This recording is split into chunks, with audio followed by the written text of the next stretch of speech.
Kalau dari pihak Arsi sendiri, Bu Arida, Anda merasanya bahwa wajarkah banyak orang yang memilih untuk berobat ke luar negeri atau sebetulnya ya ini masalah persepsi pribadi saja atau gimana sebetulnya? Baik Mas Taifal, ya tentunya dari Arsi sendiri punya kacamata dalam hal ini bahwa untuk data pasien yang ke luar negeri itu perlu dikaji kembali. Tentunya seperti tadi yang dikatakan Dr. Adib, apakah mereka ke luar negeri ini dari data yang ada yang kami peroleh dari Kementerian Kesehatan banyak medical check up.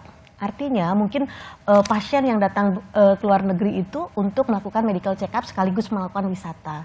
Yang kedua terkait juga terhadap teknologi kesehatan. Teknologi kesehatan di sini sangat mendukung terhadap pelayanan pengobatan terhadap pasien. Cuma yang saat ini dialami oleh rumah sakit swasta tentunya terhadap harga alat kesehatan di Indonesia ini dengan pajak yang sangat tinggi, tentunya harga bersaing kompetitif terhadap harga pelayanan kesehatan dibanding di Malaysia dan sebagainya itu mungkin tidak kompetitif seperti itu. Nah ini perlu juga dukungan regulasi-regulasi bahwa kemudahan ketersediaan teknologi kesehatan di Indonesia ini yang mendukung kompetensi dokter yang mampu di dalam melayani pasien ini perlu disupport dengan teknologi kesehatan yang canggih tentunya. Prinsipnya rumah sakit swasta mampu dalam hal ini untuk melayani pasien-pasien baik pasien-pasien yang berat dan kompetensi dokter yang selama ini mendukung.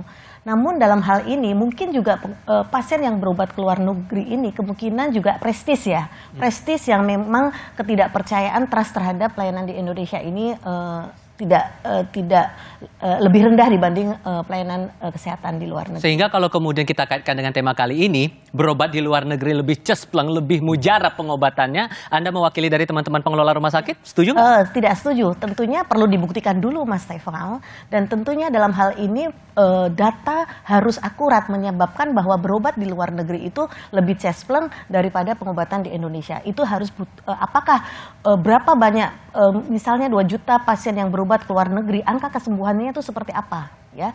Justru yang kadang-kadang yang kesembuhannya yang sangat bagus di Indonesia ini tidak dipublish di media, sehingga berita ini kadang-kadang tidak seimbang begitu, Mas.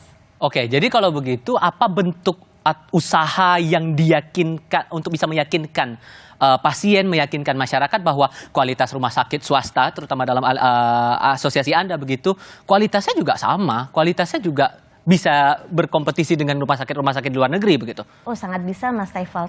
Tentunya dengan saat ini sudah ada regulasi yang mengatur Peraturan Menteri Kesehatan nomor 76 tahun 2015 bahwa rumah sakit yang diberikan pelayanan wisata medis dalam hal ini medical tourism itu rumah sakit harus terakreditasi. Dan data rumah sakit yang terakreditasi paripurna di Indonesia sudah sangat banyak sekali.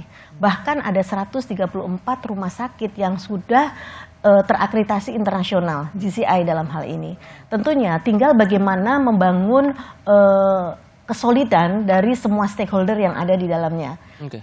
Termasuk dalam hal ini pemerintah dan juga stakeholder yang lain, dalam hal ini adalah asosiasi rumah sakit, ada organisasi profesi terhadap dukungan dokter-dokter dan juga peningkatan kualitas teknologi kesehatan yang ada di Indonesia ini.